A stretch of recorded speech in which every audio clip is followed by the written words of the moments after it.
वितरागाय नमो अरिहंताणम नमो अरिहंतानम नमो सिद्धाणम नमो सिद्धानम नमो आयरियाणम नमो आयरियानम नमो वज्जायाणम नमो उवस्सायानम नमो लोये सव्व साहुणम नमो लोये सव्व साहुनम ऐसो पंचन मुक्कारो ऐसो पंच नमुक्कारो सव्व पावपणासनो सव्व पावपनासनो मंगलाणम च सव्वेसिम मंगलानम च सव्वेसिम परमं हवै मंगलम परमं हवै मंगलम।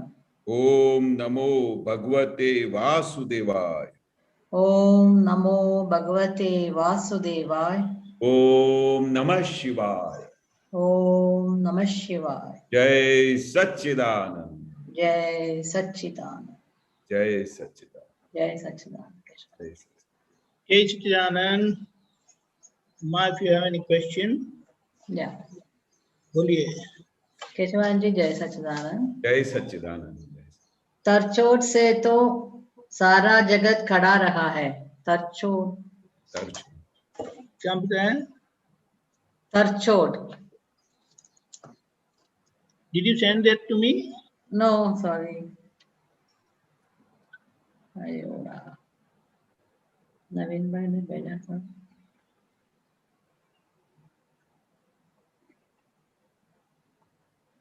तरछोड़ से तो सारा जगत खड़ा रहा है। Sorry I didn't send it. ये बहुत बड़ी बात है। दादाजी ने इसका बहुत बड़ा रहस्य बताया। तरछोड़ यानी क्या कि भाई वो सामने वाले को अपने से बहुत तुच्छ समझ के उसको यहाँ से निकाल देने का। जैसे कोई मजदूर आया हो और वो मजदूर आके सामने खड़ा हो जाए कि मेरे को आज पैसा दो कैसे भी करके, तो मैं जाके घर जाके कुछ सब्जी ये रोटी लेके आऊंगा अपने बच्चों के लिए। तो वो बोलेगा नहीं अभी मेरे पास पैसे नहीं है, अच्छा ये लेके जाओ। तो बोलेगा साहब मैं कैसे खाना खाऊंगा। तो बोले तुम इधर से निकल जा। मतलब वो उसको तड़छोड़ मार के तू मेरे पास आना ही मत, तू मेरे पास कभी बात भी करने नहीं आना। मतलब ऐसे हमारे जीवन व्यवहार के अंदर, फिर हम चाहे अपने फैमिली के अंदर हो चाहे बाहर हो, ऑफिस में हो कि धंधे में हो, कभी कभी अपने घर में भी तड़छोड़ हो जाती है। तो कोई भी बहू अपने से बहुत बुरी तरह से कभी कुछ वर्तन हो जाए या उसका इंटेंशन नहीं भी हो और उससे उससे कुछ ऐसी बातचीत हो जाए तो उसको तड़छोड़ मार देंगे। तू मेरे रूम में आने का नहीं, आप मेरे रूम में कभी आना भी मत, मेरे को अपना मुंह भी नहीं दिखाना। मतलब तड़छोड़। मतलब ये जो तड़छोड़ है इससे पूरा जगत खड़ा है। पूरा जगत खड़ा है का मतलब बहुत बड़ी मीनिंग है।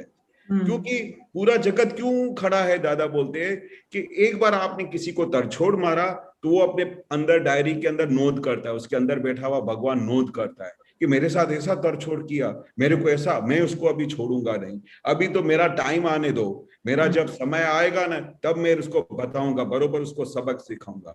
अभी जैसे उसने ऐसा नोट किया और उसने अंदर खाने ऐसा वेर बांध लिया, तो उसकी वजह से वो नेक्स्ट बर्थ में वो आके ऐसा संजोग खड़ा होगा और वो संजोग में आके वो उसका हिसाब चुकाएगा। तो इसको बोलते कि इसकी वजह से जगत खड़ा है, नहीं तो जगत तो सब मोक्ष में चले जाते, कोई कोई रहता ही नहीं। पर अगर वो काल का इतना बड़ा प्रभाव है कि कुदरत का ये संचार चलता रहता है, पर ये जो संसार में चलता है ना वो ऐसा ही चलता है।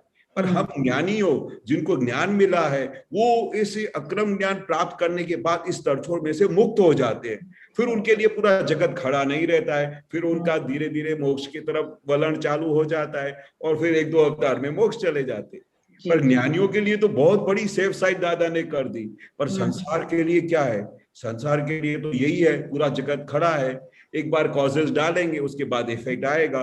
कॉज किया तड़छोड़ का, उसका इफेक्ट आएगा, भोगवट आएगा। उसकी वजह से कितने भव से, कितने कितने जन्मों से दादा बताते हैं कि कितने भव से लोग यही काम में भटक भटक रहे हैं। किसी को कोई सॉल्यूशन ही नहीं मिला है। साधु हो, साध्वी हो, आचार्य जो भी हो, जब तक उनको ये संकेत नहीं मिलता है, मोक्ष का दान नहीं मिलता है, शुद्धात्मा का लक्ष्य नहीं मिलता है, वो इस संसार में कई जन्मों से भटक ही रहे हैं।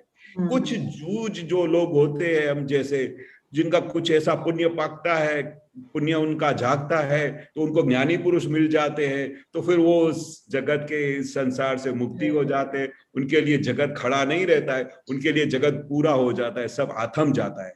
उनके लिए फिर सिर्फ एक ही लक्ष्य रहता है कि मुझे कैसे मोक्ष में जाने का है, मेरे को किसी को दुख नहीं देने का है, मेरा वर्तन ऐसा हो जैसे दादा भगवान का वर्तन होता था। तो ये जब ये सब जो भाव अंदर आ जाते हैं, उसके बाद पूरा मोक्ष की गाड़ी शुरू हो जाती है। उनके लिए पूरा जगत, ये पूरा संसार एक फाइल रह जाता है, और उस फाइल का संभावे निकाल करके धीरे धीरे अपने राह पे मोक्ष के गाम चले जाते हैं, जो ज्ञानी होते हैं। जी सही है। हाँ जी। वो ज्ञान अंतराय इस सबसे बड़ा अंतराय, बहुत बड़ा अंतराय, बहुत बड़ा अंतराय। अगर किसी का ज्ञान अंतराय हो गया तो उसको कितने जन्मों तक भी उसका कोई ज्ञान का कनेक्शन नहीं मिलेगा, अज्ञान की दशा में भटकता ही रहे। तो इसके लिए ज्ञान अंतराय, जितने भी प्रकार के अंतराय है, उन सब अंतराय में सबसे ज्यादा ज्ञान अंतराय। अभी उसकी ज्ञान अंतराय से क्या होता है कि उसको कभी कभी ज्ञान की कोई सूझ भी नहीं मिलेगी, कोई कनेक्शन भी नहीं मिलेगा, ज्ञानी पुरुष, कोई ज्ञानी पुरुष भी नहीं मिलेंगे, कोई आजू बाजू वाले। जैसे हम सब लोगों को क्या हुआ था, ज्ञानी पुरुष तो आ गए थे, फिर एक दूसरे के थ्रू हमको एक दूसरे के थ्रू कनेक्शन मिला। अगर हमारा अंतराय किया हो तो हमको कोई ना फ्रेंड सर्कल में कोई बताएगा, कोई न हमारा संबंधी बताएगा, न कोई हमारा पहचान वाला बताएगा कि ज्ञानी पुरुष आ गए। हम सब महात्माओं एक दूसरे से कैसे कनेक्ट होके दादा को मिले। दादा तो थे, पर हम सब लोगों के अंतराय नहीं थे, इसके लिए किसी न किसी तरह से हमको कनेक्शन मिलता गया। कोई ना कोई हमको कनेक्शन बताता गया कि यहाँ पर ज्ञानी पुरुष बैठे हैं, ये आपको मोक्ष, अरे ऐसी बात है, चलो चलो हमको लेके चलो। तो अगर हमने अंतराय किया हो तो कोई ऐसा बोलेगा आपको मैं ज्ञानी पुरुष के पास लेके चलो, कोई कनेक्शन नहीं मिलेगा। कोई उधर ज्ञानी पुरुष इधर पास में बैठे होंगे ना, अगर ज्ञान का किसी का अंतराय कर्म होगा ना, तो जैसे दादा बताते थे कि हम जिस गली में रहते थे मामा की पौड़ में, उधर लाखों लोग, सब लोग आके दर्शन करते थे, आजू बाजू वाले आते ही नहीं थे, पड़ोस का मकान वाला कोई आता नहीं था, तो कितना उसको अंतराय, ज्ञान का अंतराय होगा। तो ज्ञान के बारे में पता नहीं था हमको। हाँ, तो ज्ञानी पुरुष है, ज्ञान है, मोक्ष है, कुछ पता नहीं था, पहला पता नहीं था। तो हमारे अंतराय टूटे हुए थे। दादा बोलते हैं ना कि जब सब प्रकार के अंतराय टूट जाते हैं तब जाके ज्ञानी पुरुष मिलते हैं। अगर कोई भी अंतराय बाकी हो तो आपको कनेक्शन भी नहीं मिलेगा। दादा इधर बैठे होंगे तो आपको कोई ना कोई आके लेके चला जाएगा दूसरे शहर में, और दूसरे शहर में दादा को मिलने की बहुत आशा होगी, मन होगा कि मैं दादा को जाके मिलूं, तो दादा वहां से निकल के तीसरे शहर में चले जाएंगे, कनेक्शन ही नहीं मिलेगा, भटकता ही रहेगा। पर अंतराय नहीं होगा तो दादा बड़ौदा में जैसे बैठे थे, हमारे को एक फ्रेंड ने बताया कि मेरे को तो मोक्ष का दान मिल गया है। हमारे बड़े भाई ने बोला क्या बात करते हो, मोक्ष का दान मिल गया है, ऐसा कौन है? बोला हाँ, ज्ञानी पुरुष प्रकट हुए, 10 लाख वर्ष में एक बार प्रकट होते हैं। तो एक्साइटमेंट हो गया, जैसे ही सुना कि ज्ञानी पुरुष मोक्ष का दान देने आए, हम सब लोग भागे। अभी ये हमारा जो अंतराय कर्म होता तो कोई हमको आके बोलता कि हम ज्ञानी पुरुष के पास लेके चलते। ज्ञान अंतराय कैसा आता है जी?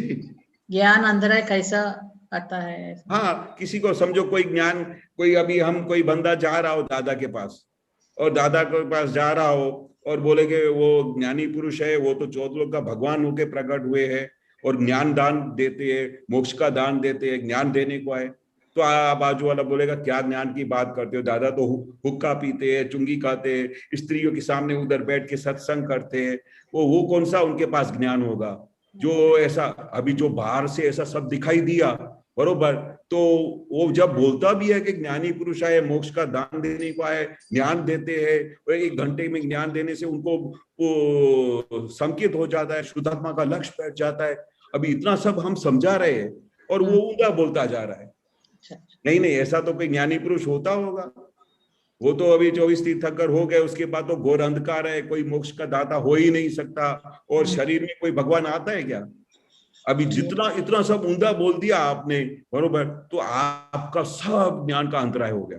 अच्छा, आप समझ गए? But that is out of ignorance, out of ignorance ऐसा बोलता है ना? हाँ, इग्नोरेंस भी, और उसका पुण्य भी काचा, पुण्य भी बरोबर नहीं हो, और उसको इतनी समझ भी नहीं हो, और वो अपने साथ वो मटेरियली ऐसा लेके आया हो, ऑलरेडी वो भटक रहा है कितने भव से। और फिर जब मोक्ष, दादा बोलते ना कि जब हम मोक्ष का दान देने को आए थे उस समय बोलते कि अभी तो मेरे को घर में काम है, अभी तो मुझे ये दूसरी जगह पे जाने का है। बोलते भगवान जब मोक्ष का दान देने को आए उस समय आपको ये संसार याद आता है, तो कितना सब अंतराय कर्म लेके आए हो अपना। दादा बोले कि चलो हमारे साथ, अभी अब बॉम्बे में जा रहे हैं, वो सूरत में जा रहे हैं, उधर सिमंदर स्वामी का बहुत बड़ा मंदिर हम तैयार कर रहे हैं, आप हमारे साथ चलोगे तो आपकी यात्रा हो जाएगी, ऐसा भी बोलते हैं। अभी वो बोलते दादा यात्रा हो जाएगी भगवान आपके साथ, तो उस समय क्या बोलते हैं कि नहीं मुझे तो वो आज 2-3 दिन का काम है ना, आप दादा आप चलो, मैं आपके पीछे आऊंगा। अभी क्या बोलो, सामने से ज्ञानी पुरुष बोलते आप मेरे साथ चलो, विनंती करते कि आप हमारे साथ चलोगे तो यात्रा हो जाएगी, तो भी वो अंतराय कर्म कैसा है कि उसको उधर वो संसार में धकेल जाते, बोलते 3 दिन के बाद, और 3 दिन के बाद फिर वो आए भी नहीं। दादा उधर से इंतजार करते करते बॉम्बे चले गए, पर वो शख्स, वो महात्मा आया नहीं। तो दादा बोलते कि कैसे अंतराय कर्म हम लेके आए, भगवान सामने बैठे हैं तो भी कुछ हमको इतना हमारा भारी अगले जन्म के हिसाब है, अंतराय कर्म है कि कोई हमारा भगवान सामने खड़ा है तो भी हमारे को उनकी वैल्यू नहीं दिखाई देती। ये सब अंतराय कर्म है ना। ओके जी, बहुत खूब। जय सच्चिदानंद। जय सच्चिदानंद। जय सच्चिदानंद। जय सच्चिदानंद। हेमा बहन। દીપકાને શ્રેણી જ્ઞાન સૂત્રની 20 પાના નંબર 36 અને વાક્ય एक मिनट दोबारा बताएं, क्या बताएं? શ્રેણી 20 પાના 20.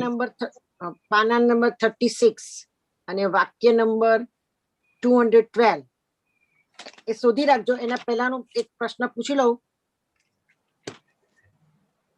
કેશવાનંદ, हाँ जी। કનુ દાદા એક દિવસ મંદરમાની ડાયરીમાં વાક્ય લખ્યું હતું એમના અક્ષરથી।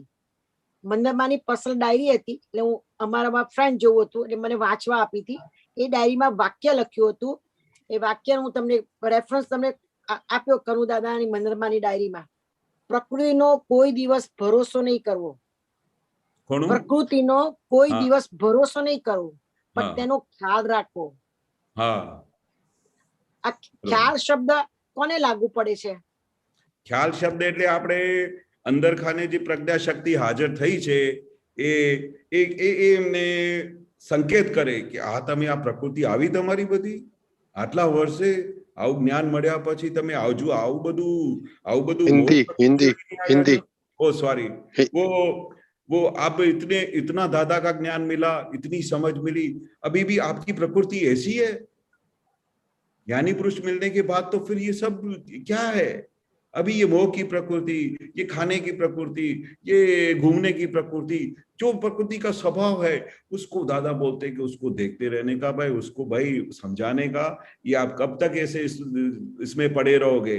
अपने को तो मोक्ष में जाने का है। अभी इस प्रकृति का अभी जो है वो प्रकृति को अभी अपने उसको उसी जगह पे रहने दो, उसको सिर्फ देखो वो क्या कर रही है। वो प्रकृति हमारे पे हावी हो जाती है वो नहीं चलेगा।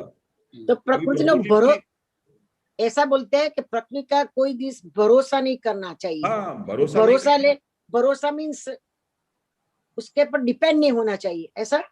हाँ, भरोसा मतलब क्या कि वो आपको कभी भी धोखा दे सकता है। अभी किसी के ऊपर आप भरोसा करो किसी के ऊपर कि भाई वो मेरे घर में चोरी नहीं करेगा, पर उसका भरोसा किया, पर वो अपने को चोर का स्वभाव क्या है चोरी करने का, तो उसके आप भरोसा कैसे करोगे? तो दरवाजे को ताला मारना पड़ेगा। भाई अरे दादा ने बोला है कि लॉक करके जाने का, नहीं तो उसकी सामने वाले की जो प्रकृति चोरी करने की वो प्रकृति आगे आ जाएगी।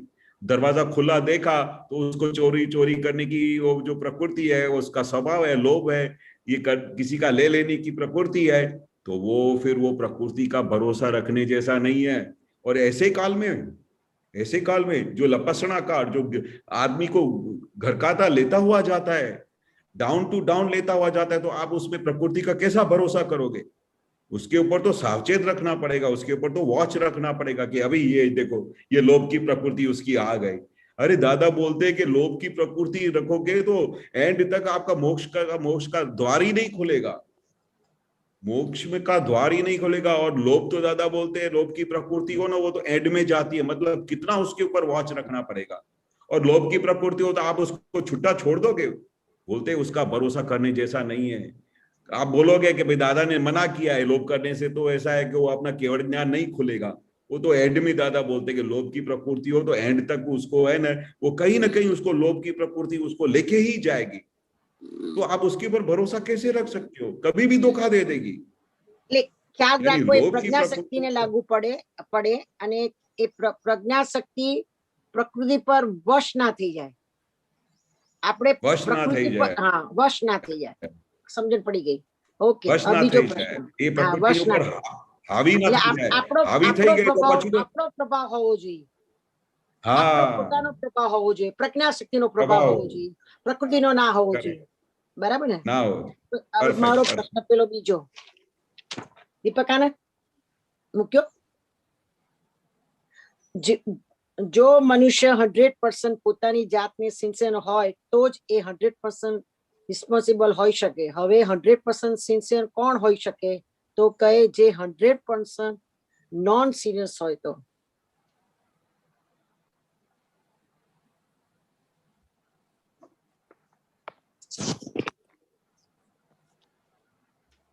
હા બરોબર છે। હવે 100% પોતાની જાતને સિન્સિયર હોય हिंदी में ओ, प्लीज। हाँ दादा क्या बोलते हैं, जो पर्सन 100% खुद के ऊपर सिंसियर हो तो 100% रिस्पॉन्सिबल हो सकता है। मतलब क्या कि 100% जो खुद के ऊपर सिंसियर हो, सिंसियर यानी कैसा कि जो आज्ञा में रहता हो, उपयोग में रहता हो, जागृति में रहता हो, कहीं भी उसका वो लबाड़गिरी नहीं चलती हो, कभी ना कभी कहीं ना कहीं वो कोई भी सिंसियर होने का टाइम हो तो उधर अनसिंसियर नहीं होने की उसकी जागृति चलती हो। अभी दादा ने बोला कि ये रोज शाम को सत्संग 2 ही बार सुबह का सत्संग होता है और उसी समय वो सुबह को और शाम को विधि होती है, सत्संग होता है। ऐसे टाइम पे वो दूसरी कोई बातों में इन्वॉल्व हो जाए तो उस इंसान को कैसे सिंसियर कहा जाएगा?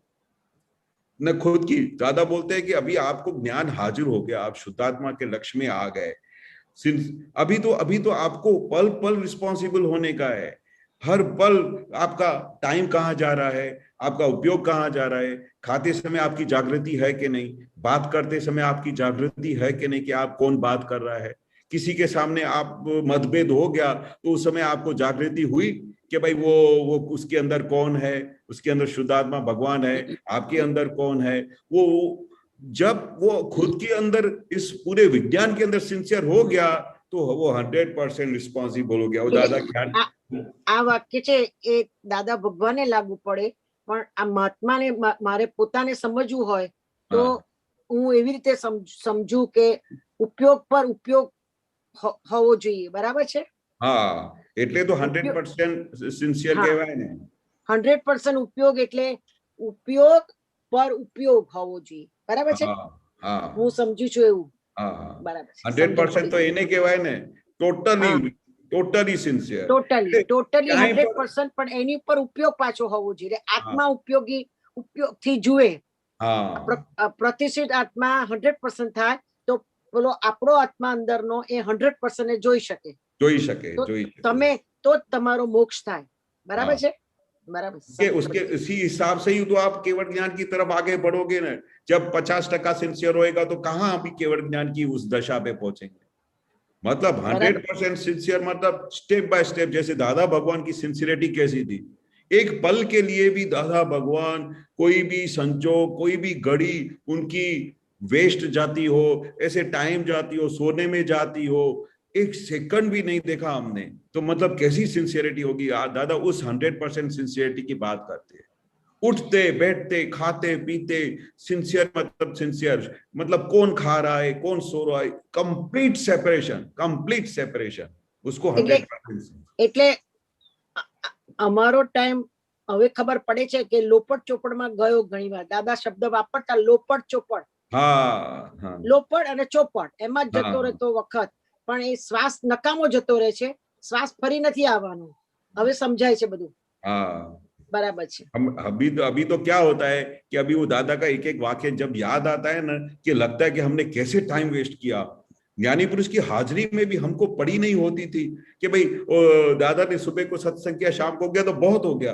अरे पर बाकी का टाइम दादा बताते थे कि वो अभी घर जाके तुम सोना मत, अभी जाके उपयोग में रहना, अभी जाके तुम प्रतिक्रमण करना, फिर दूसरा टाइम मिले तो स्वाध्याय करना, सत्संग करना, मतलब एक पल भी वेस्ट नहीं जाना चाहिए। 5th नंबर की आज्ञा, शुद्धात्मा का चोपड़ा, हम कितना वेस्ट करते। घर गए, हम सुबह को दादा ने सत्संग पूरा किया, दिन को गए जाके सो गए आराम से 3-4 घंटा, फिर शाम का सत्संग उठ के गए। अपने को ऐसा लगे कि हमने बहुत बड़ा काम किया, तो दादा बोले घोर अंधकार, एक बार सो गए तो घोर अंधकार। नींद जैसी तो होनी भी नहीं चाहिए, 1-2 घंटा नींद हो गई तो शरीर को नींद मिल जाती है, पर अभी तक भी हमारे अंदर वो ज्ञानी पुरुष की जो खेच होनी चाहिए, ज्ञानी पुरुष की क्या जो उसकी अहमियत समझ में आनी चाहिए, वो नहीं हो रही है ना। इसके लिए 100% सिंसियर हम नहीं कहला सकते, पर दादा ने हमको लक्ष्य दे दिया है, दादा ने हमको डायरेक्शन दे दी है, दादा ने हमको केवल ज्ञान तक की पूरी खोज बना के हाथ में दे दी है कि आप इस तरह से पहुंच सकते हो, पूरा रास्ता खुला करके दिखा दिया है। अभी हमारे पास है कि हमारे हाथ में है कि हमको अभी कितनी स्पीडी वो प्राप्त करना है, कितना हमको संसार अभी भी अच्छा लगता है, कभी हमको मोक्ष में जाना है, 2 भव में जाना है कि 14 भव के बाद जाना है, वो सब दादा ने बोलता कि ये अभी आप खुद ही रिस्पॉन्सिबल हो, मैंने आपको सब खुला करके दे दिया है, सब जागृति दे दी। ऐसी चीज कोई मिलती भी नहीं है। लाख बार बोला होगा कि अति दुर्लभ, अति दुर्लभ, अति दुर्लभ, बोल बोल के थक गए दादा। फिर बार बार बोलते थे अबजो रुपया खर्चो तो भी नहीं मिले, तो भी नहीं मिले, तो भी नहीं मिले, तो भी हमको अबजो रुपया की वैल्यूएशन देते हुए भी समझ में नहीं आता था। हमने तो दादा ने શ્રીમદ રાજચંદ્રનું પુસ્તક કાઢીને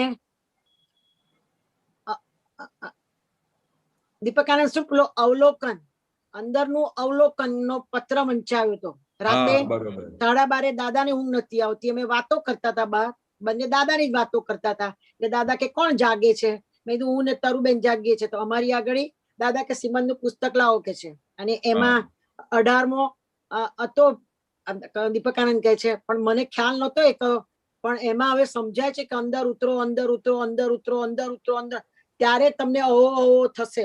હા બરોબર. અને હવે સમજાય છે કે ઉતરો અંદર, અંદર તો લોપટ ચોપટમાં ટાઈમ ના જતો રહે.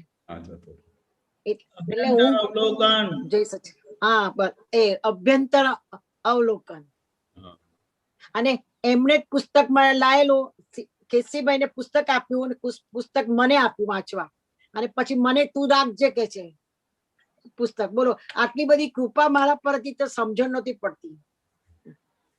પણ હવે એટલું તો ખરું ને કે આપણે જાગૃતિ આવી ગઈ છે કે ભાઈ દાદા ભગવાન શું હતા, અમને શું આપીને ગયા છે, અને હવે બધું અમારા હાથમાં છે કે હવે કેવી રીતે આપણે આપણો એક એક પળ ઉપયોગમાં રાખીને, एक एक पल अपने जागृति में रख के किस तरह से अभी हम अपनी मुकाम पे पहुंच सकते हैं, वो दादा ने रास्ता खुला करके दिया है। बराबर है, बराबर है, खुला करके दे दिया है। दादा का बोलते फिर दादा ने इसलिए तो बोला ना कि आप मेरा एक भी वाक्य पकड़ लोगे, फिर एंड में बोलते एक शब्द भी पकड़ लोगे तो बात पूरी हो गई। इतना वचन बड़ा ज्ञानी का। वो बोलते थे खुटी शब्द का तो खुटी खुटी बोल सो तो मोक्ष से जता रहे सो चले जाओगे, तो भी बहुत खुला कर दिया है दादा ने। तो इतनी सेफ साइड की है कि हमको होल डे ऐसा लगता है कि बस दादा ने हमारा सब काम कर दिया है। खाली अभी हमको जागृत रहना है, हमको जागृत रहना है, हमको सिंसियर रहना है। हमारा पुरुषार्थ में कहीं भी कचाश नहीं हो, वो हमको जागृति रखनी है बस। जय सच्चिदानंद। जय सुंदर सुंदर जवाब केशवानंद। जय सच्चिदानंद। दीपकानंद जय सच्चिदानंद। हाँ बस आ अभ्यंतर परिणाम अवलोकन अवलोकन हाथનો અને દાદા વાંચે ને અમે બે જણા નીચે બેઠા હતા અને કસી તમારું તો આખું કેસેટમાં સત્સંગ છે નોન સ્ટોપ। દાદા વાંચતા જાય છે અને તમારી સાથે આ આખી કેસેટ છે हिंदी में। हाँ सॉरी मशीन रखो एक। हाँ वो हेमा बहन गुजराती में बात करते हैं तो गुजराती निकल जाती। नहीं बहुत बड़ा लेटर है वो पढ़ने का लिए। हाँ बहुत बड़ा। सच्चिदानंद। जय सच्चिदानंद। जय सच्चिदानंद। सबको जय सच्चिदानंद। केशवानंद जी जय सच्चिदानंद। दीपकानंद जी जय सच्चिदानंद। जय सच्चिदानंद।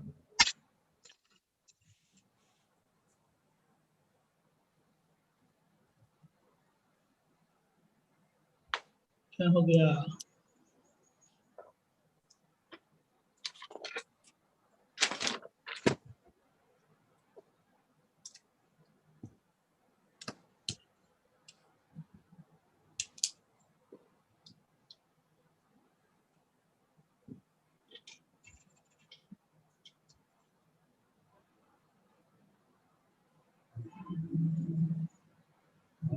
हाँ जी, हाँ दीपक आनंद जी, पद है प्रकृति प्रकृति ने स्वरूप करवा CD 14। प्रकृति ने सुख रूप करो, सुख रूप करवा, प्रकृति ने सुख रूप करवा CD 14। बोलिए। हाँ, उसमें जो है ना सेकंड पेज पे जाएंगे तो सेकंड पैराग्राफ में लिखा है व्यवहार चोखो करे मातृ भक्ति लोल पुठिया माँ प्राण पूरे आद्या शक्ति लोल। ये पुठिया माँ प्राण शक्ति पूरे थोड़ा सा समझ में आता है, थोड़ा बताइए क्या मतलब, थोड़ा सा अच्छे से बताइए। पुठिया माँ प्राण भरे मतलब क्या, कि वो शक्ति देना कि कोई विशेष होता है, विशेष तरीके से शक्ति देना होता है।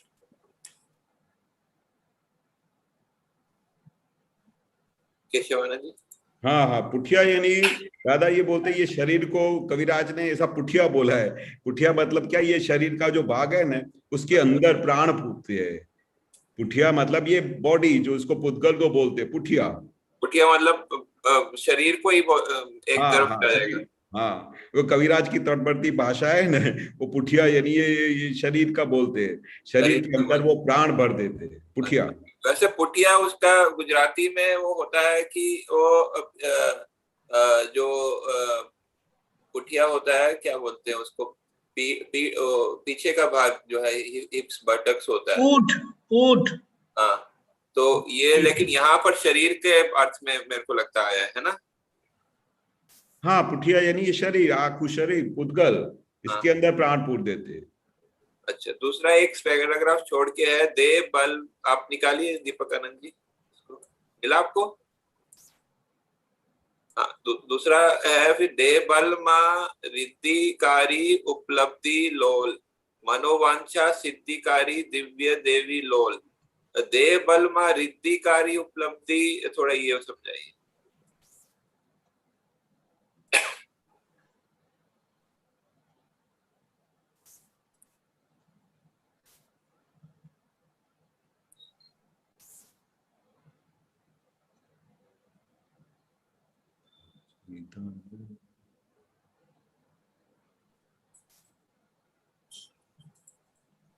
हाँ जी, ये वर्मा रिद्धिकारी उपलब्धि हो मनोवांछा सिद्धकारी दिव्य देवी। दीपक आनंद जी बताओ ना हमने।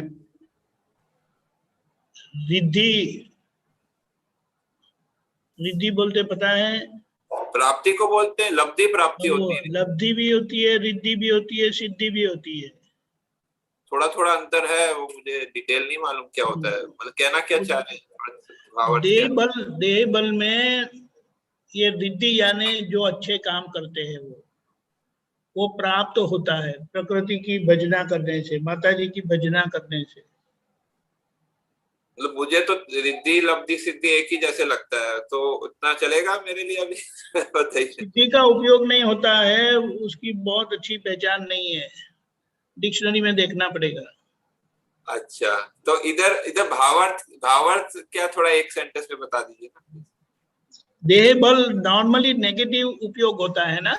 हाँ, ताकत आ गई तो अहंकार से जिएंगे, लेकिन ये माता जी की भक्ति करने से, आराधना करने से देह बल रिद्धिकारी बनते हैं। देह बल यानी उपयोग में बनते हैं, दूसरों को मदद रूप होते हैं, कल्याणकारी बनते हैं, कल्याणकारी हेल्पफुल। हाँ, उपलब्धि। अच्छा, ठीक। मनोवांछा यानी अपनी इच्छाएं सिद्ध होती है, यानी परिपूर्ण होती है। ठीक है।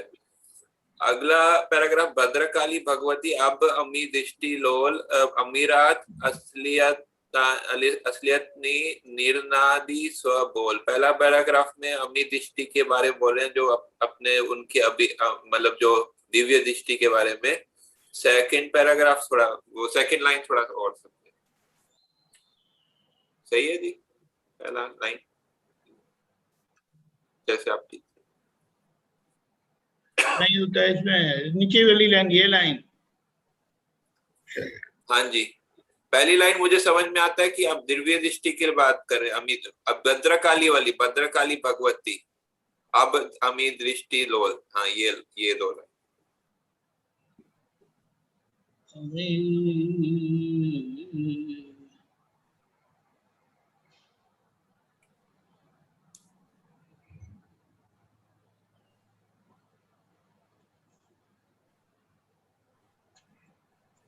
इसका मीनिंग बताओ आपको, जो अगर आप देख रहे, मीनिंग देख रहे। तो देखना पड़ेगा ना, ये थोड़ी पता होता है, मैं गुजराती नहीं हूँ। अमीरात लिखा, मीरपनु, खानदानी, कुलीनता, असलियत लिखा, रियलिटी।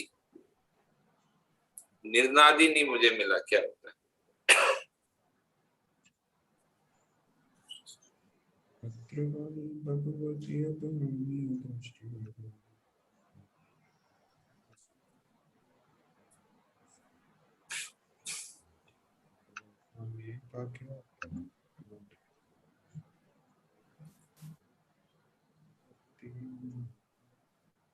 ओके,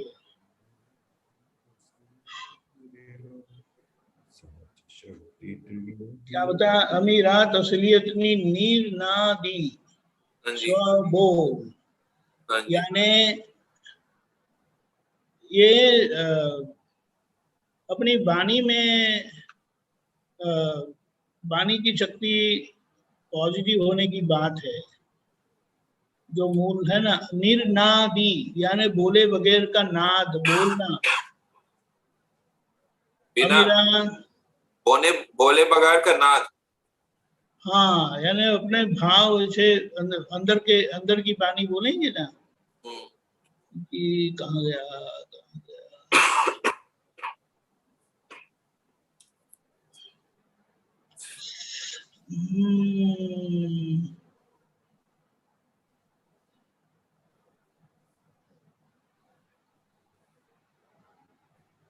अमीरात को ऐसा बताया है, अमीर खानदानी।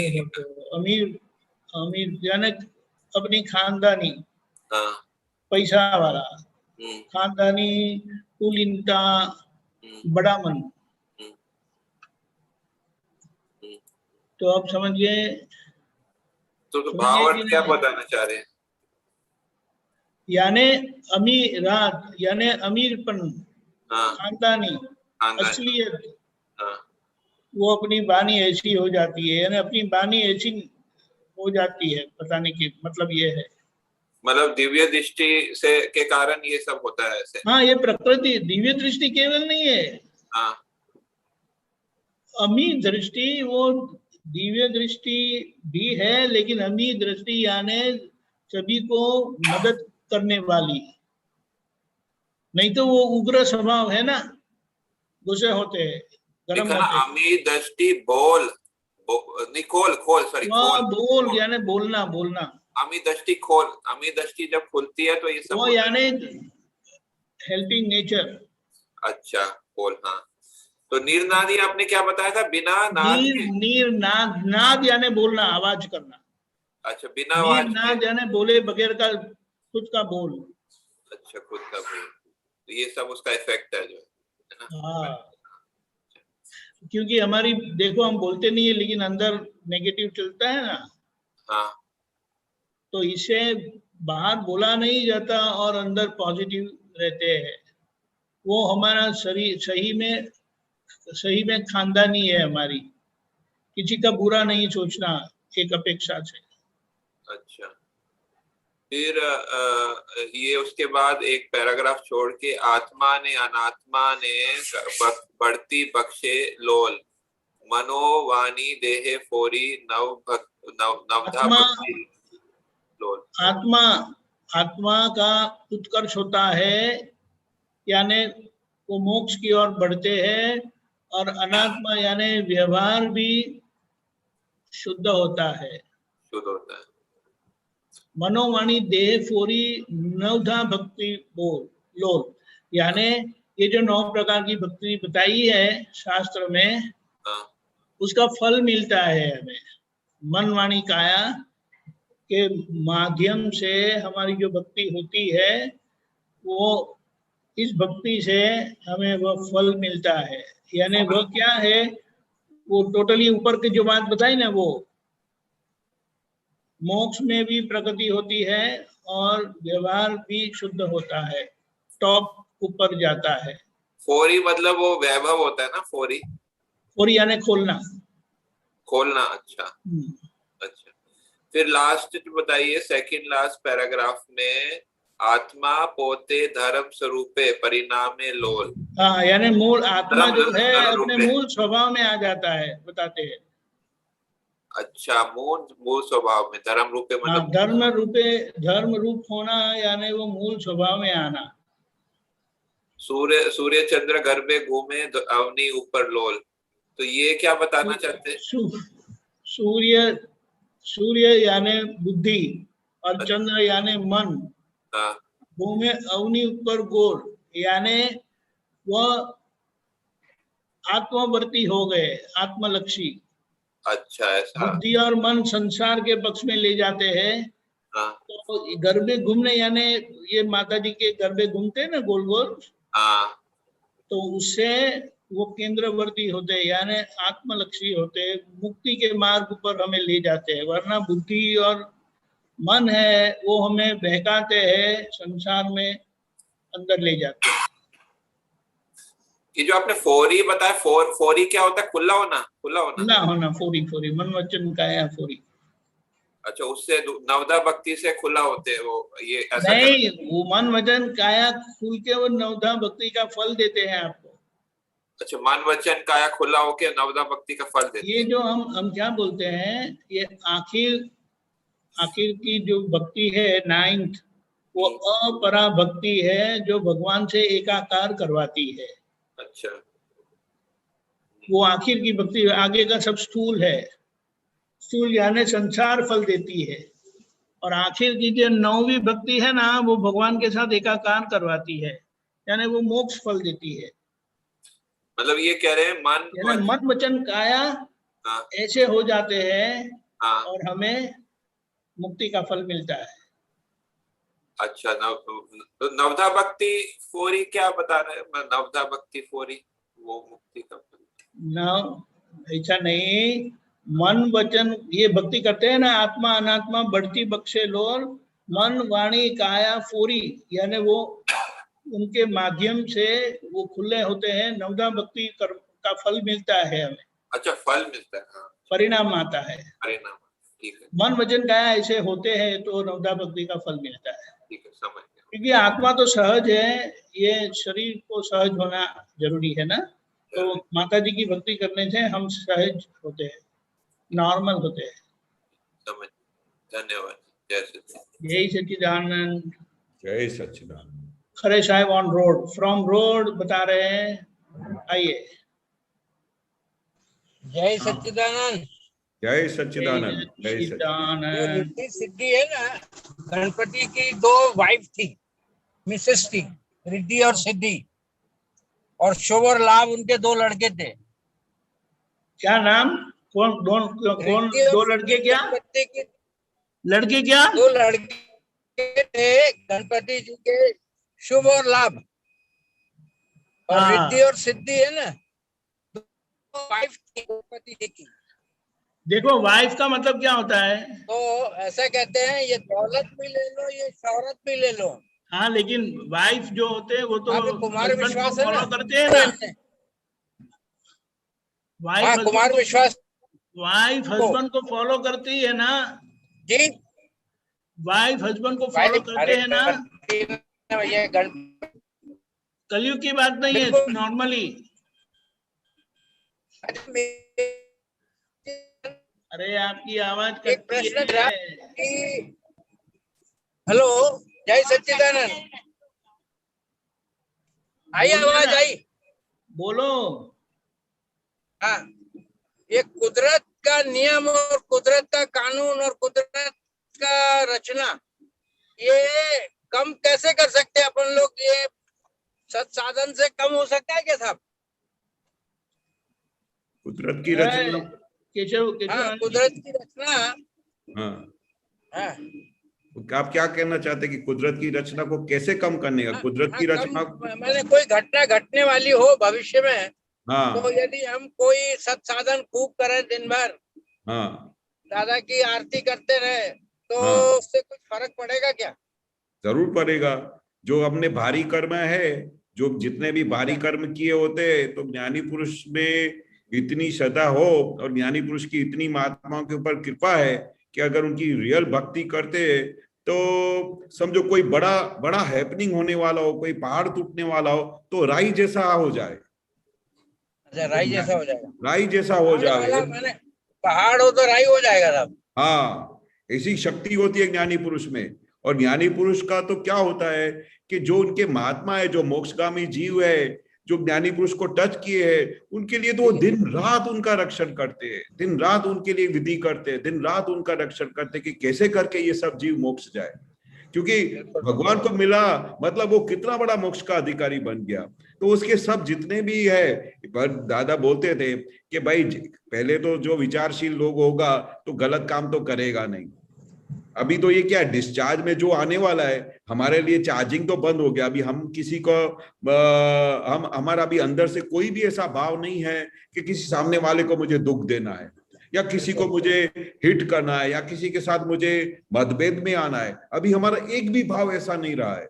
हमारा एक ही भाव अभी क्या है कि किसी भी जीव को दुख नहीं देना है और मुझे मोक्ष जाना है। घर का जितना भी फाइल हो, सब जगह से संभावना निकाल करके मुझे छूट जाना है। अभी जब इतना पक्का निश्चय है, अंदर अंदर से सब पूरा पक्की तैयारी हो गई है कि मुझे मोक्ष जाना है, तो आजू बाजू के संजोग कैसे हो जाएंगे? आपको सब संजोग ऐसे मिलेंगे कि आपको लगेगा कि हम रियली मोक्ष में जा रहे हैं। कोई बड़ी बड़ी खतरनाक घटना होने वाली हो तो सहज रीते उसका सॉल्यूशन हो जाता है। तो ये ज्ञानी पुरुष का ऐश्वर्य है। ये ज्ञानी पुरुष का ऐश्वर्य है कि जो जितने भी दादा के महात्मा है, दादा का तो सबके ऊपर इतनी कृपा है कि पूरे जगत के लिए वो दादा प्रार्थना करते थे, खाली महात्माओं के लिए नहीं। दादा तो दिन रात सब पूरे जगत कैसे भी करके ये सब लोग मोक्ष को प्राप्त करे। इसलिए तो हमारी प्रार्थना में आता है ना कि भाई सब जीव कैसे मोक्ष में जाए। तो वो दादा की ये प्रार्थना थी, सब जीव मोक्ष को जाए। तो जो भी, और धीरे धीरे सब हर एक बंदा उसका ऊर्ध्वगति हो रहा है। ये मनुष्य से अभी उसको अगर मोक्ष का एक भी विचार हो गया कि मुझे कोई ज्ञानी पुरुष मिले, मेरे को ये सब संसार अभी अच्छा नहीं लगता है, ऐसा खाली भाव ही हो जाए, तो उसको कैसे भी करके ज्ञानी का कुछ बेटा हो जाता है, किसी महात्मा का बेटा हो जाता है, किसी महात्मा का कनेक्शन हो जाता है। तो वो उसका जो अंदर से जो तैयारी होती है, तो जब उसके अंदर से तैयारी होती है तो सब संजोग उसको आके मिल जाते हैं। सब नहीं, ये आपने जो शब्द कहा ना कि पहाड़ से राई हो जाएगा, ये बहुत बड़ा मैंने बात कर दी सर आपने। हाँ, बहुत बड़ी बात है। अरे जेल में जाना हो ना, तो ऐसा भी संजोग आया हो तो थोड़े ही दिनों में जेल में से भी बाहर आ गए दादा की कृपा से। जिसको पूरा पूरा पूरा जीवन जेल में रहना पड़े, कुछ ऐसे कर्म किए हो, और एक ऐसा महात्मा का भी किस्सा हुआ था, तो उसको थोड़े महीनों में उसको जेल में से सजा मिल गई, नहीं तो उसको पूरे जन्म टिप थी। तो उसको पहाड़ से राई हो गया ना, फिर बाकी का जीवन उसने पूरा दादा में निकाला, पूरा जीवन दादा में निकाला। उसको पता चल गया कि भाई ऐसी गलती करने का इतना बड़ा दंड होता है कि जेल में जाना पड़ता है, और पूरी जन्म टिप जेल में निकालनी पड़ती है। वो जेल में से वो दादा को चिट्ठी लिखता था कि दादा भगवान, मुझे अभी ऐसी अंदर से परिणति हो गई है कि अभी मुझे मोक्ष के सिवा कुछ नहीं चाहिए। और दादा ने बोला अपने आप को तुम समर्पण कर दो, जा दो, तुम्हारे से जो गलती हुई है उसका सब कुछ हो जाएगा और मैं आपके लिए विधि करूंगा। पर उसने जब पश्चाताप किया, उसने निश्चय किया कि अभी मुझे मोक्ष जाना है, तो दादा ने ऐसे संजोग में भी इन ऐसे महात्माओं को उसमें से पार निकाल दिया है। उसको राई में, पहाड़ में से राई बोलते हैं। मैंने पुद्गल की रचना को हम थोड़ा कम ज्यादा कर सकते हैं? हम नहीं कर सकते, भगवान करते हैं। भगवान करते हैं। भगवान करते हैं। जो दादा भगवान जो बोलते हैं ना, अंदर जो प्रकट हुए बाकी तो अच्छा। दादा बोलते हैं एम पटेल को तो कुछ शक्ति ही नहीं है, वो उसको फांकी लेनी पड़ती है अंदर जाने के लिए, वो ए भी पापड़ तोड़ने की शक्ति नहीं है। तो आप उसमें से समझ जाओ ना कि भाई वो कुछ उनकी हाथ में सत्ता थी, वो जो उनके अंदर भगवान प्रकट हो गए थे, जो चौथ लोक के नाथ थे, वो सब काम कर देते। मगर दादा कर सकते हैं। हाँ दादा कुछ भी, इसलिए तो बोला भगवान चाहे सो कर सकता है, ज्ञानी पुरुष चाहे सो कर सकता है। आप जो इमेजिन नहीं कर सकते हो वो कर सकता है। इतनी बड़ी शक्ति है भगवान में। जय सच्चिदानंद, जय जय सच्चिदानंद। सच्चिदानंद, जय सच्चिदानंद। जय सच्चिदानंद।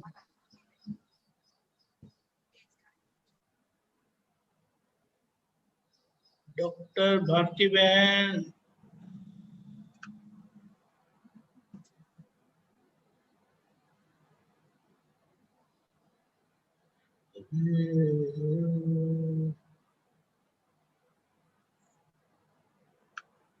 भारती बहन,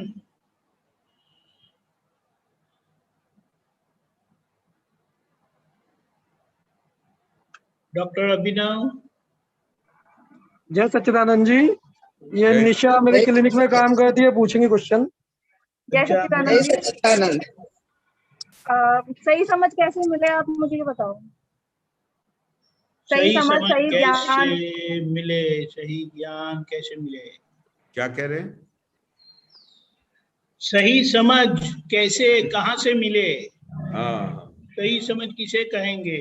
हाँ, सही समझ मतलब क्या कि भाई आप समझो आपको जाना हो वेस्ट में और आप ईस्ट में जा रहे हो, तो आप वेस्ट में पहुंच सकोगे?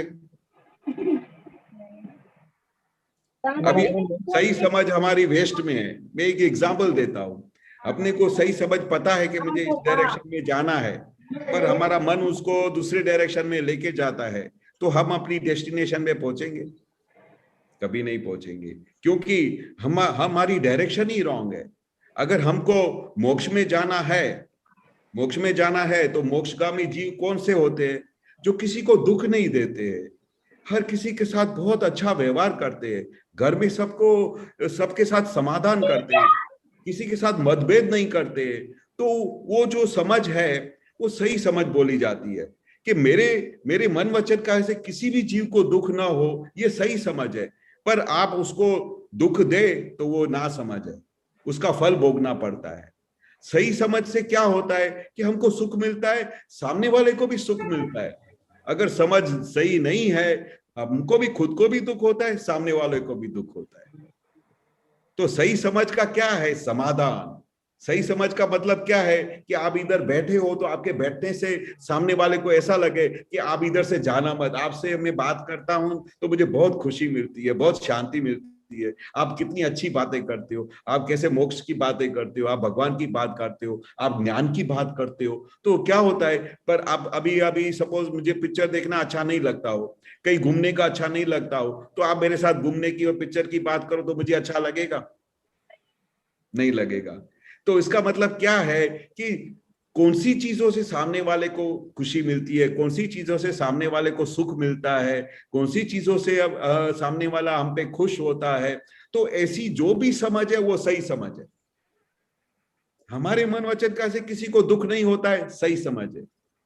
हम घर में एक दूसरे के साथ बहुत अच्छा बर्ताव करते हैं, किसी को दुख नहीं देते, वो सही समझ है। हम इस संसार में जन्म लेके हमारा ध्येय क्या है, वो हमको अपना ध्येय मिल जाता है कि मुझे, मेरा ध्येय सिर्फ मनुष्य में आके जन्म लेके मर जाना नहीं है। मेरा ध्येय तो ये भी है कि पूरा संसार में चलते उठते बैठते व्यवहार करते मुझे मोक्ष में जाना है। उसको सही समझ बोली जाती है। उसको हमारे को समझ में आता है कि मेरा कुछ ध्येय है जीवन जीने का। बाकी तो ऐसे ही जीवन गुजर जाता है, कुछ पता ही नहीं चलता कि कैसे जीवन पूरा हो गया। खाना खाते, घूमते फिरते, कॉलेज में गए, शादी किया, बच्चे हो गए, फिर टाइम पूरा हो गया। दादा बोलते ये कोई अपना ध्येय नहीं है। हमारा मनुष्य अवतार का ये ध्येय नहीं है। मनुष्य अवतार का ध्येय क्या है, उन्होंने क्या समझा? व्यवहार में सब कुछ करो, व्यवहार में सब कुछ निकाल करो, सबको अच्छी तरह से रखो, सबको सुख दो, और साथ में अंदर में हमेशा ये ध्येय नक्की रखो कि मुझे इस संसार में बार बार नहीं आना है, क्योंकि संसार में कोई परमानेंट सुख नहीं मिलता है। अभी आपका हमारा जीवन बचपन से आप रिकलेक्ट करो, जब से आप पैदा हुए बचपन से लेके अभी तक आए, तो आपको हमेशा सुखी सुख मिला या कभी न कभी आपको दुख मिला, या कभी न कभी आपका मन उदास हो जाता है, कभी न कभी आपको दुख लगता है? ऐसा लगता है कि नहीं लगता है?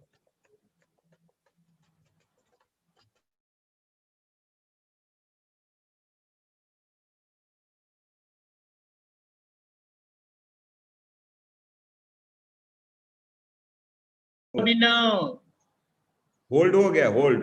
हाँ, यस यस, डॉक्टर अभिनव कट हो गए। ओके, ठीक है, बाद में लेते हैं। डॉक्टर भारती बहन,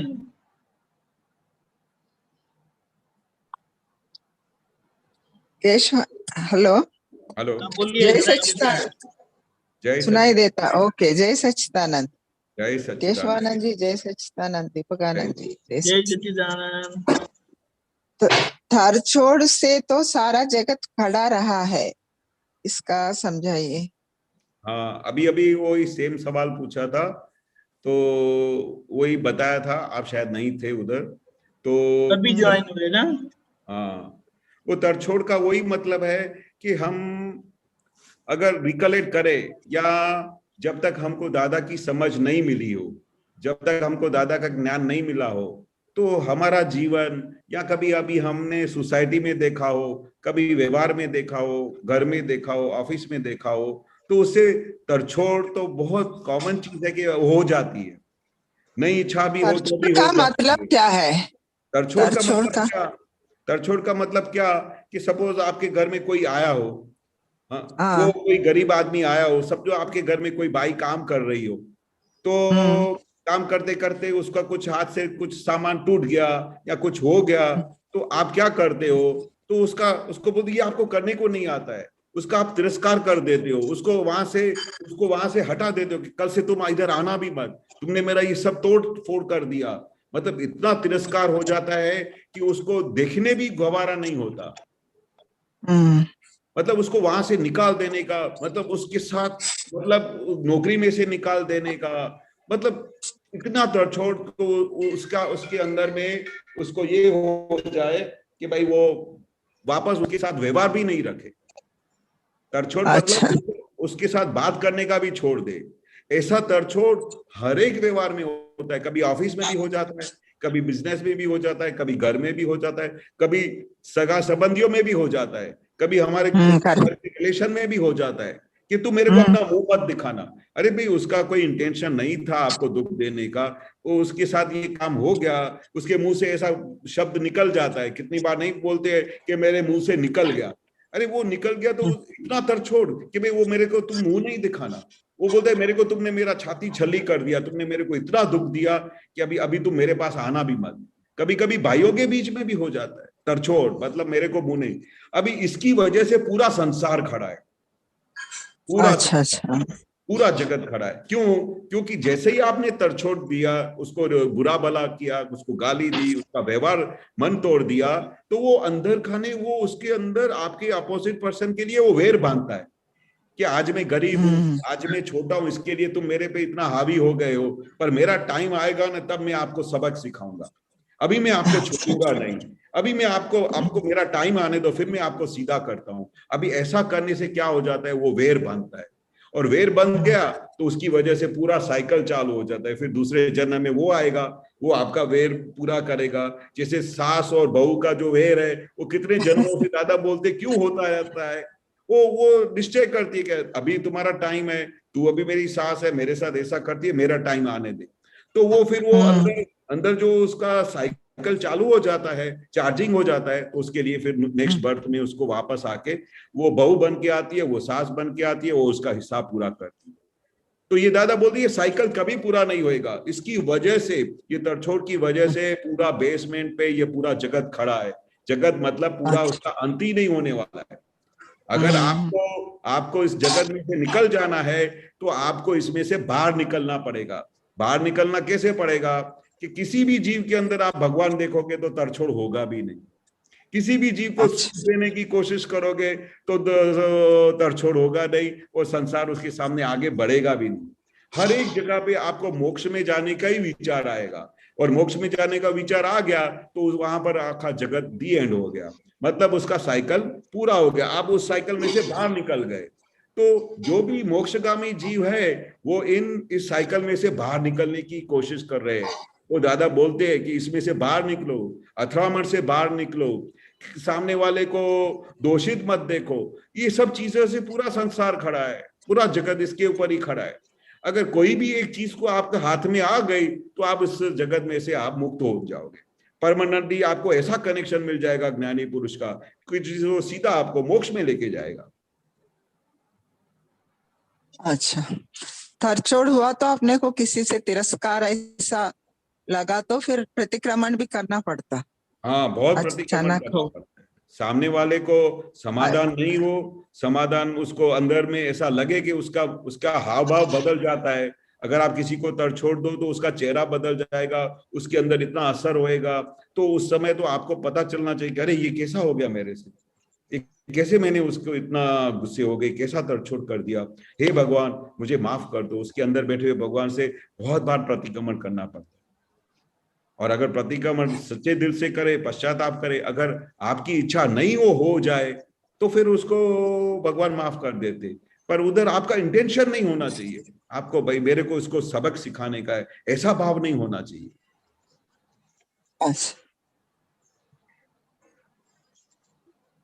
ओके भाभी, ओके, जय सच्चिदानंद, थैंक यू। जय सच्चिदानंद। जय सच्चिदानंद। बोलिए डॉक्टर अभिनव जी, बताएं। पति पूछेगी, वो फोन हीट खा गया था इसलिए बंद हो गया था। अरे इतनी जल्दी कैसे फोन गर्म हो जाता है? वो सुख और दुख क्यों मिलते हैं? वेट, आप बोलिए। ये सुख और दुख क्यों मिलते हैं, और ये मिलते हैं तो किस बेसिस में मिलते हैं ये सुख और दुख? बेटे समझ में नहीं आता है, क्या बोलते हैं आप? ये कह रही है सुख और दुख क्यों मिलते हैं और किस बेसिस पे मिलते हैं। सुख और दुख क्यों मिलते हैं, क्यों आते सुख हैं। और दुख क्यों मिलते हैं? अच्छा,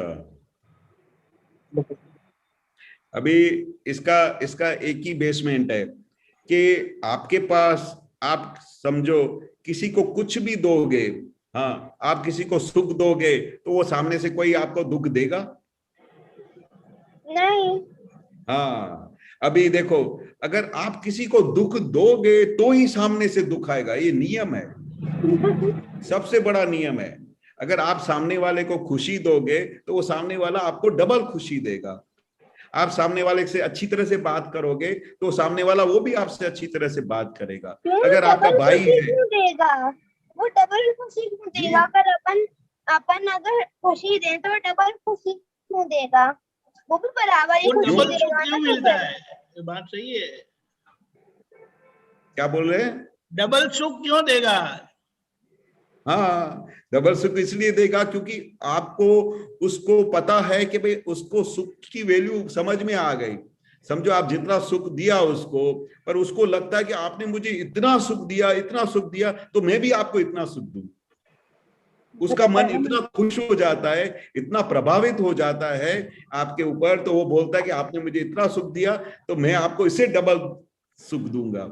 ये संसार का नियम है। और अगर आप उसको दुख दोगे तो वो अंदर जिस स्पीड से आपने उसको दुख दिया होगा तो वो अंदर वो बोलेगा मैं भी आपको ऐसा सबक सिखाऊंगा, वो भी आपको डबल दुख देगा। ऐसा नहीं कि खाली सुख डबल मिलता है, जितना आप दुख दोगे तो उसको ब्याज समेत वो पूरा करेगा, क्योंकि उसको बहुत दुख हुआ तो वो अंदर खाने बहुत वो करता है कि मैं भी नहीं छोड़ूंगा आपको। ये नियम है। अगर आप सबको खुशी दोगे तो सामने वाला भी खुशी देगा, अगर आप सबको दुख दोगे तो वो दुख देगा, वो नियम है। जैसे दादा बताते, बहुत अच्छी चीज बताते। सपोज आपके पास एक ज्वेलरी का शॉप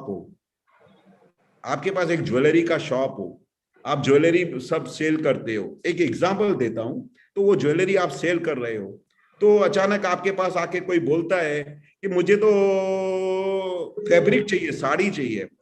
पर आप बोलोगे भाई मैं तो इधर ज्वेलरी बेचती हूँ तो मैं फैब्रिक कहाँ से लाऊं? तो आप क्या बोलोगे, देखो मेरे दुकान में जो कुछ है ना वो सिर्फ ज्वेलरी है, मैं आपको सिर्फ ज्वेलरी ही दे सकती हूँ। तो दादा का कहने का मतलब क्या है कि जो आपके पास दुकान में होगा आप वही चीज बेचोगे, दूसरी चीज तो बेच नहीं सकते हो। तो आप सुख की दुकान खोलो, क्या बोलते हैं, आप सुख की दुकान खोलो, तो आपके पास जो भी आएगा वो सुख ही आप दोगे। आपके पास जो कोई आएगा, आपने ज्वेलरी की शॉप खोली तो सब लोग ज्वेलरी लेने को आएंगे आपसे। पर अगर आपने दुख की दुकान खोली तो आपके सामने सब दुख वाले ही लोग आएंगे कि मुझे दुख दो। आप दुख दोगे, सामने वाला दुख देगा। तो दादा क्या बोलते हैं, हमेशा सुख की दुकान खोलो। आप सुख की दुकान खोलोगे तो सब जगह पे सुख फैलाओगे, तो सामने से भी सुखी वाले ग्राहक मिलेंगे आपको। सब जो कस्टमर है वो सब सुख वाले ही मिलेंगे। ये ऐसा नियम है। ख्याल आया?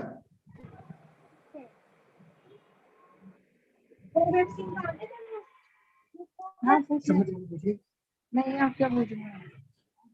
समझ वाले तो पूछ लिया ना मैंने। ठीक है, धन्यवाद। जय सच्चिदानंद। जय सच्चिदानंद। जय जय सच्चिदानंद। जय सच्चिदानंद।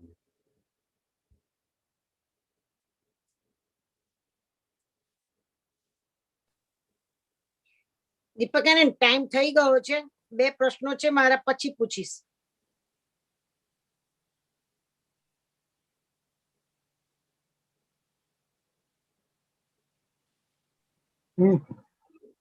पूछो। मेरे को ये पूछना है कि कुदरती रचना 6 तत्व के अलावा किस किस से बनी होती है?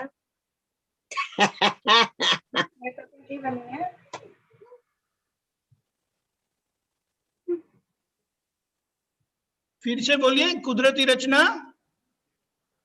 6 तत्व की क्यों बनी है? अभिनव, पता नहीं चला डॉक्टर? यूं कह रहे हैं, कुदरती रचना 6 विनाशी तत्व हैं, उनकी क्यों बनी है? हाँ, 6 अविनाशी तत्व से ही क्यों बनी है? अभी कुदरत क्यों बनी है? कुदरत बनी है उसको देखते रहने का है। कुदरत तो बनी है, कुदरत इसलिए बनी है कि हमको मोक्ष में लेके जाने का है। कुदरत इसलिए बनी है कि आप बड़े होके फिर ग्रेजुएट बनने के लिए बनी है। कुदरत इसलिए बनी है कि आप किस तरह से अच्छी तरह से जीवन बिता सकते हैं, इसके लिए बनी है। कुदरत इसके लिए बनी है कि आप अच्छी तरह से खा सके, सबको सुख दे सके, घर में अच्छी तरह से रह सके, इसके लिए बनी है। कुदरत इसलिए बनी है कि आपको मोक्ष में जाना है, इसके लिए बनी है। सब अच्छा करने के लिए कुदरत बनी है। कुदरत कुछ बिगाड़ने के लिए नहीं आई है, कुदरत कुछ खराब करने के लिए नहीं आई है। कुदरत सब कुछ व्यवस्थित करने को आई है, सबको सुख देने को आई है। पर हमारी समझ नई वजह से हमको सब ऊंधा दिखाई देता है कि मेरे कुदरत ने ऐसा गलत कर दिया, भगवान ने ऐसा गलत कर दिया। भगवान, कुदरत कुछ भी बिगाड़ती नहीं है। कुदरत न्याय स्वरूप है, वो अपना न्याय करती है और कुदरत हमेशा सिस्टमेटिक चलती है। ख्याल आ गया? हाँ। चलो, अच्छा है। ओके, जय सच्चिदानंद जी। अच्छा, आप श्रीमंत्र फॉलो करिएगा। अरे बच्चों को बोलना वापस आए हैं, हमें अच्छे अच्छे प्रश्न पूछना, बोलेगी हमारा इम्तिहान लेना। बोलिए। हाँ, त्रिमंत्र फॉलो करिएगा। हाँ जी। बच्ची का नाम क्या है? वो धैर्य है ना? हाँ, वो धैर्य और ये परी जानती है, मंत्र फॉलो करेगी। हाँ, पता है, परी याद आ गया अभी। ठीक है, ओके। केशवान जी, त्रिमंत्र बुलाए। नमो वितरागाय, नमो वितरागाय, नमो अरिहंताणम, नमो अरिहंताणम, नमो सिद्धाणम, नमो सिद्धाणम, नमो आयरियाणम, नमो आयरियाणम, नमो वज्जायाणम, नमो उज्जायाणम, नमो लोए सव्व साहुणम, नमो लोए सव्व साहुणम,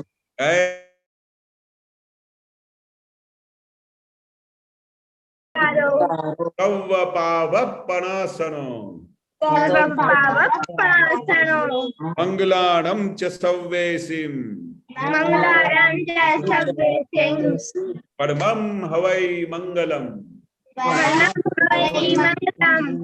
ओम नमो भगवते वासुदेवाय, ओम नमो भगवते वासुदेवाय, ओम नमः शिवाय, ओम नमः शिवाय। जय सच्चिदानंद, जय सच्चिदानंद। जय सच्चिदानंद। जय जय सच्चिदानंद। सच्चिदानंद। जय सच्चिदानंद। आगे का जय प्रोग्राम 4:30 बजे कीर्तन कविराज श्री के पद और आरती 6 बजे यूथ फोरम, 7:45 बजे जूनियर फोरम, रात को 9 बजे वर्ल्ड वाइड सत्संग और एक और अनुभव सुनाने के लिए पधारिएगा जरूर।